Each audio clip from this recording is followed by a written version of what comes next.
Fala pessoal, tudo bem com vocês?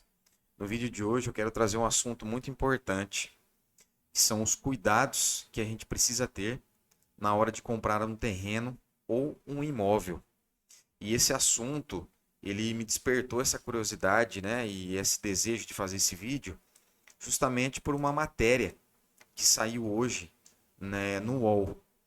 Eu deixei aqui para vocês o link, e vou deixar também esse conteúdo aqui disponível em PDF na no vídeo, tá? Então depois vocês fazem um download, logicamente que são um passo a passo aqui, mas não quer dizer que se você fizer tudo que está aqui, você vai eliminar 100% do risco, né? Na hora de comprar um terreno ou um imóvel. Porém, pode te ajudar a diminuir esse risco, né? Então eu sempre digo, todo cuidado é pouco e na dúvida sempre consulte um bom advogado. Então, na hora que, se vocês quiserem depois dar uma olhada com mais detalhe, a matéria ela foi publicada na data de hoje, 23/12, e tem como título, né? Construtora da calote e donos de casas há 30 anos recebem ordem de despejo. Imagina só, você passar por uma situação dessa, você paga aí seu financiamento, seu empréstimo durante 30 anos, né? Ou depois de 30 anos, né? Porque tem algumas pessoas que já tinham pago os seus financiamentos há um bom tempo atrás e aí são surpreendidos por essa ordem de despejo. É engraçado que eu vou passar aqui apenas alguns itens dessa matéria, né? Ao ver um trator derrubar o sobrado de um vizinho por inadimplência na década de 90, a aposentada Eudeci Dias tornou os boletos do seu terreno recém-adquiridos uma prioridade. Trabalhava todos os dias da semana e fazia bicos para não ter o mesmo destino. Nunca atrasou uma conta. Mesmo assim, mais de 30 anos após quitar o pagamento da casa, recebeu um aviso de despejo.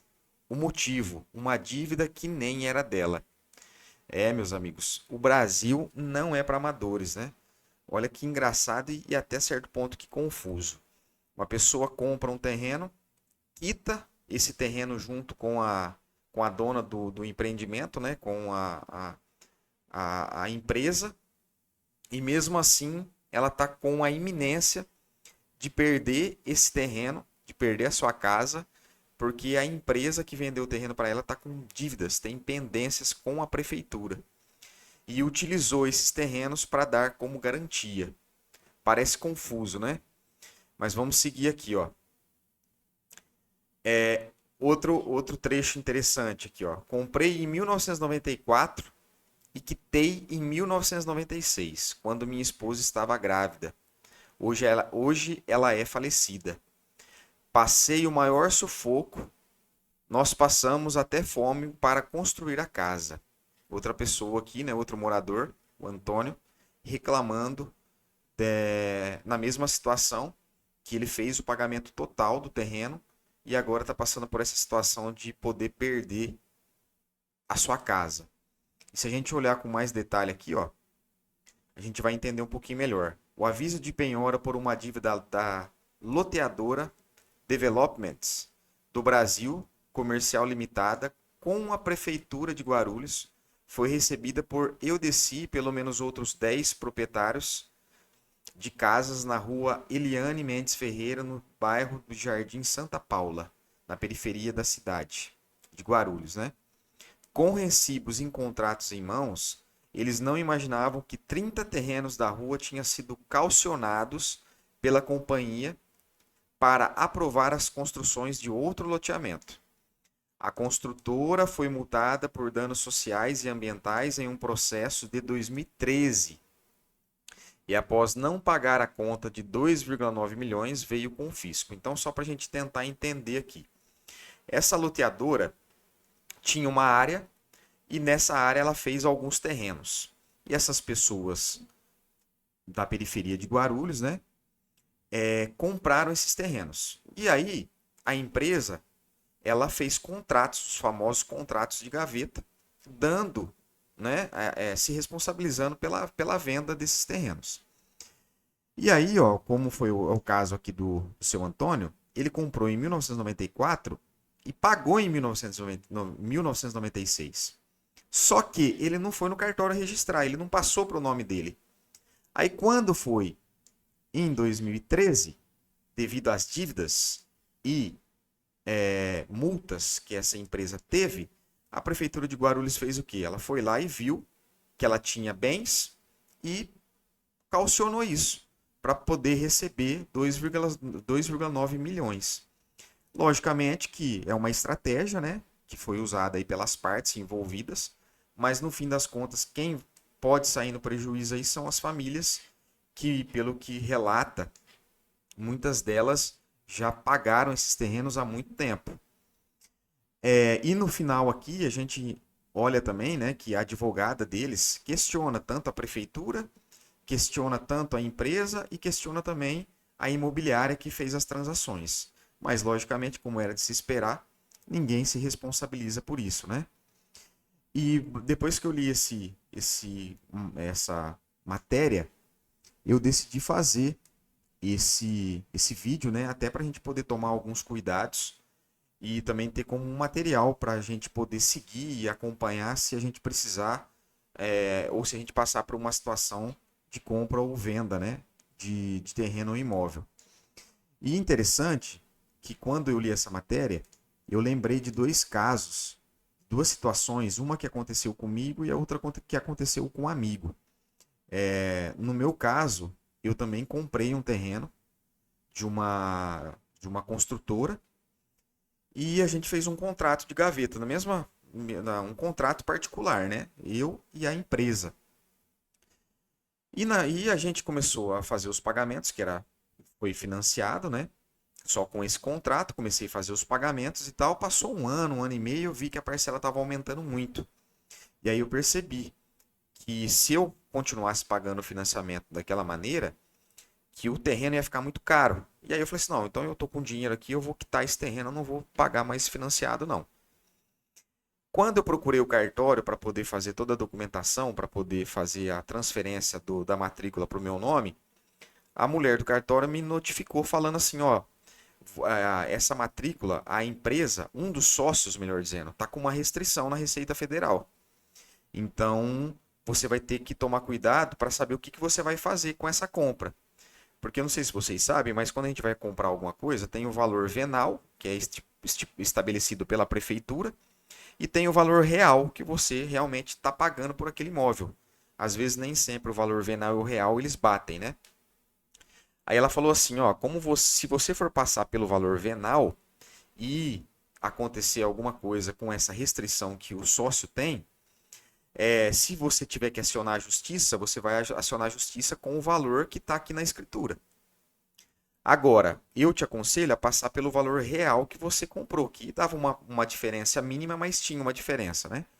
Porque se porventura acontecer alguma coisa mais séria que for para a justiça, você vai conseguir comprovar realmente o valor que você pagou pelo terreno. E assim eu fiz.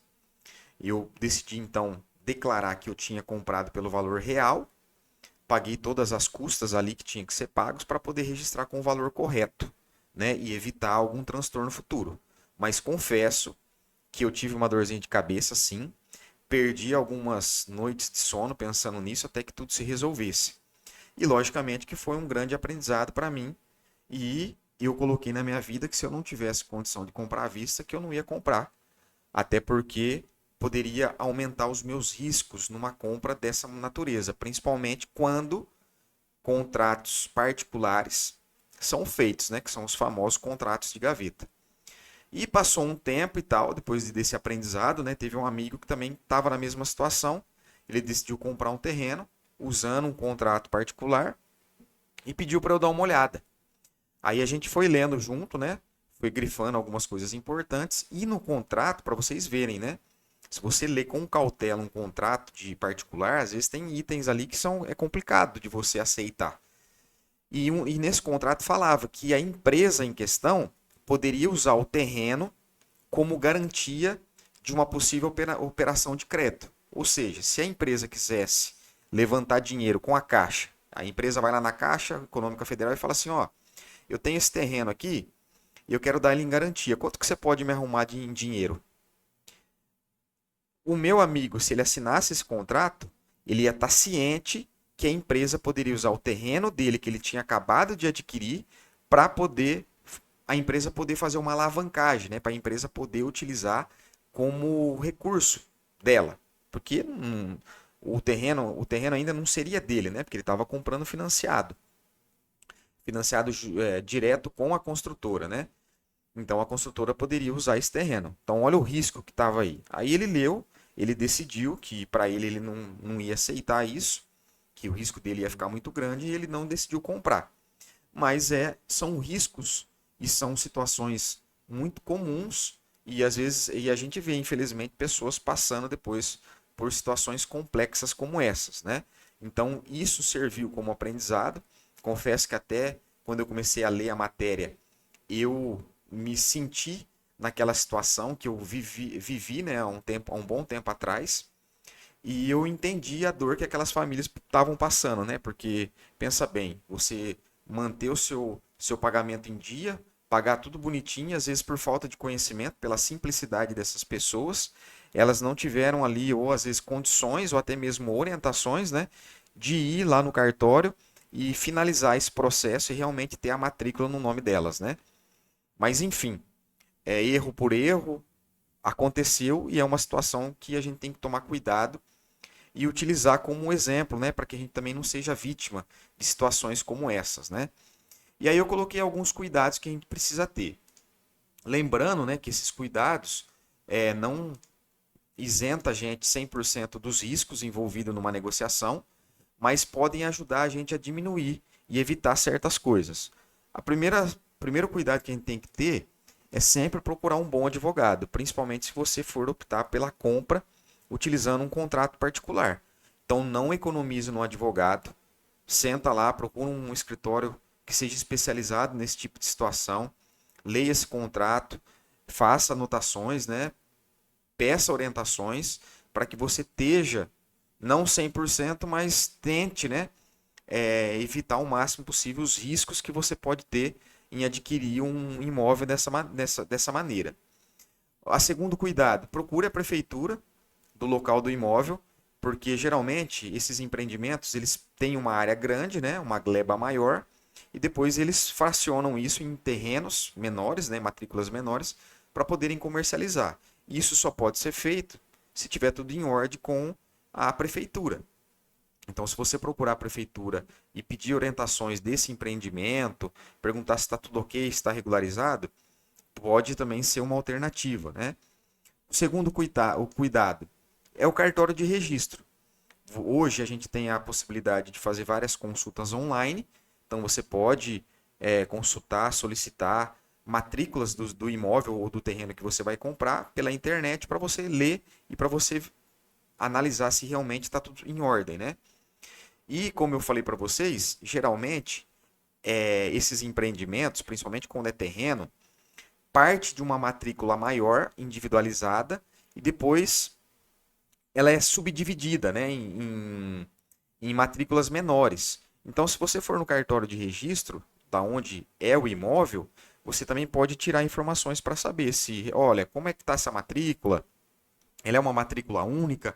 Ou o empreendedor ali, né, ele já deu entrada e as matrículas já estão separadas por lote.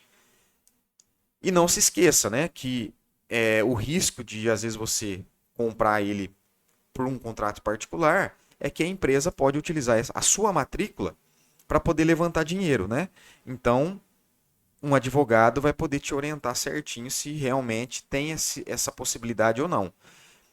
E dando continuidade na própria matrícula, você pode tirar uma certidão de ônus e ações, que vai ser ali uma descrição completa de tudo que porventura possa aconteceu, né, recentemente ou que tem naquela matrícula que você está adquirindo. Lógico que mais informações o próprio cartório de registro vai poder te orientar em relação a isso, mas não deixe de procurar um advogado, a prefeitura, o próprio cartório de registro. Pesquise também pelo CNPJ e pelo CPF das partes envolvidas, né, se for empresa, e também dos sócios dessas empresas. Tem muita consulta que a gente consegue fazer simplesmente tendo o CNPJ e tendo o CPF das pessoas envolvidas. Cuidado com o contrato de gaveta, igual eu falei, que o contrato de gaveta nada mais é do que um contrato particular de compra e venda. E sempre procure um advogado. Qualquer dúvida, sempre procure um bom advogado. Se vocês olharem aqui, eu até deixei grifado em destaque a importância de você consultar um advogado. E, logicamente, que sempre pesquise também pela imobiliária que está te oferecendo, o corretor que está te oferecendo. Eu até deixei o site aqui, ó, tanto para você fazer consulta online no cartório de registro, quanto também para você consultar o cadastro do seu corretor que está te oferecendo um imóvel. Porque foi como eu falei para vocês na matéria. Na matéria fala isso, né? Que agora ninguém encontra responsável para nada. Não encontra a prefeitura, não encontra a empresa, não encontra os corretores que venderam. A imobiliária, né? Que vendeu o empreendimento.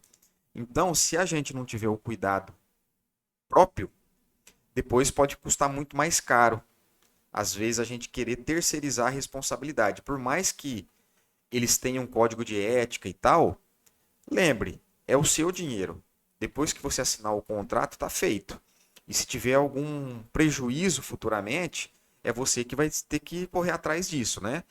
Você que vai perder noite de sono, você que vai perder aí todo o dinheiro que você investiu, infelizmente. Então, não tenha sempre cautela nessas partes iniciais das pesquisas, porque pode evitar muitos riscos futuros, tá? Aí eu coloquei aqui como atenção 1. Só é seu se tiver registrado. Pagou, registra. O maior erro é esperar. Então a gente pode notar aqui pela matéria, logicamente, que a gente está fazendo uma interpretação do que está aqui noticiado, né? Para a gente poder ser mais incisivo, assim, a gente teria que ter mais o quê? Conhecimento sobre o processo em si. Mas a gente percebe, né, que às vezes, como eu falei anteriormente, por simplicidade das pessoas, por falta de orientação, às vezes até cuidados, né, que o corretor, que a imobiliária tinha que ter com essas pessoas, eles não registraram. Igual aqui o exemplo do seu Antônio, né? Vamos pegar de novo aqui o que ele falou aqui, ó, só para a gente voltar. Isso, seu Antônio. Ele falou que comprou em 1994 e quitou em 1996. E por algum motivo ele não registrou. Então, se não registrou, infelizmente não é dele. Então, olha só o que eles poderiam ter evitado se eles tivessem ido no cartório de registro de imóveis e tivesse realmente feito o registro desse pagamento, né? Dessa aquisição. Então, só é seu se tiver registrado. Pagou, registra. E o maior erro é esperar para registrar uma matrícula que seja de terreno do imóvel, tá? E aí, só para a gente poder entender, no processo de compra e venda, existem duas figuras importantes aqui nesse processo, que é o cartório de notas, a escritura pública e o instrumento elaborado por tabelião para formalizar juridicamente a vontade das partes, né? Então, se tem um comprador e um vendedor, para que você possa realmente formalizar esse interesse de compra e venda, você tem que procurar um cartório de notas. E você pode fazer isso até por meios eletrônicos. Deixei aqui também o site. Lembrando que financiamento e consórcio, o contrato de compra e venda ele já é feito. Então, quando você vai na Caixa, por exemplo, e faz um financiamento imobiliário, você já vai sair de lá com um contrato pronto. E aí, com o contrato pronto, você leva no cartório de registro direto. Você não precisa ir no cartório de notas. E no caso do consórcio, mesma coisa. O próprio consórcio já vai providenciar algumas documentações ali, o contrato de compra e venda, e vai alienar o bem para o consórcio, né? Então você evita o cartório de notas, porque o financiamento consórcio tem esses itens, tá? E por fim, o cartório de registro, que é o principal aqui, lembre-se, né? A atenção 1 aqui, só é seu se tiver registrado. Pagou, registra. Então o cartório de registro faz o registro na matrícula do imóvel. O que transfere a propriedade é o registro e não a escritura, tá? Então o importante aqui, o mais importante é o registro. E você também pode fazer isso pela internet hoje, né? Deixei o site aqui também.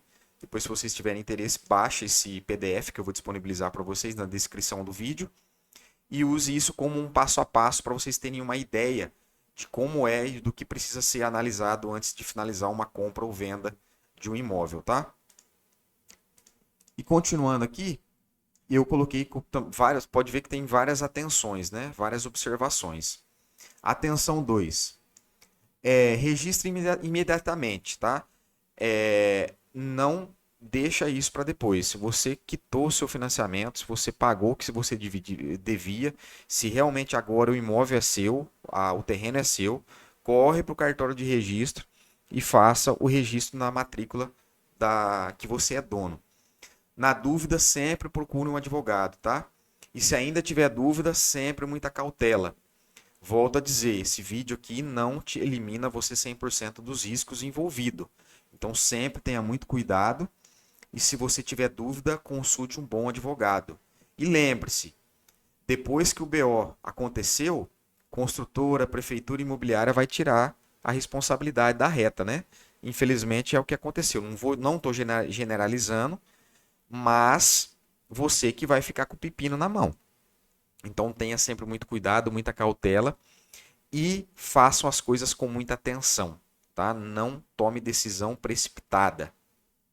E por fim, se a gente for trazer um pouquinho aqui do lado da educação financeira, né? Logicamente que o cuidado na negociação é sim uma educação financeira, logicamente. Mas o mais importante aqui da gente pensar é o seguinte: por que que o financiamento é, longo, né? Ele é tão difícil para a gente? Porque as prioridades mudam, as regras mudam, né? E a gente pode, às vezes, ser surpreendido por uma situação como, infelizmente, esses moradores estão passando agora, né? Imagina só a preocupação que eles têm. Então, quanto mais tempo você carrega aí um financiamento, um empréstimo, mais você tem um risco aumentando, porque as coisas mudam, as regras mudam. Às vezes você esquece, e aí tem aquela máxima, né? Ah, comigo nunca acontece, nunca vai acontecer isso comigo. Infelizmente a gente não pode pensar assim, né? Mais cedo ou mais tarde a gente acha que é espertão e cai do cavalo, né? Então o à vista sempre carrega menos risco, logicamente. Quanto mais tempo você tem aí pagando o financiamento, o empréstimo, às vezes você, por falta de conhecimento, por falta de atenção, você também pode ser vítima de uma situação como essa, né? Não se esquecer que toda negociação financeira não é só o valor que você está comprando, mas sim todos os custos envolvidos na negociação. Eu coloquei aqui como custo do cartório, mas tem também a questão do corretor, né? Tem os custos do corretor. Às vezes você está comprando aí através de uma corretora, de uma imobiliária. Então, além dos custos cartorários, né? Tem também os custos de comissão. Então, sempre considere isso numa compra. E, assim, a gente sempre tem que procurar nos nossos negócios, na nossa vida financeira, a paz financeira, né? Infelizmente, as coisas acontecem. Pode ser resolvido? Torcemos para que sim, né? Que os advogados aí tenham sabedoria, que as partes envolvidas também, né, tenham sabedoria e não punam essas pessoas às vezes por falta de conhecimento. Não é justo, né, uma pessoa quitar o seu terreno, pagar há tanto tempo atrás e aí agora serem surpreendidos por uma ordem de despejo. Espero que isso seja resolvido da melhor maneira possível, né, sem prejuízo para essas pessoas. Porém, a dor de cabeça já aconteceu, né? O sono perdido aí é inevitável. Então, todo cuidado é pouco.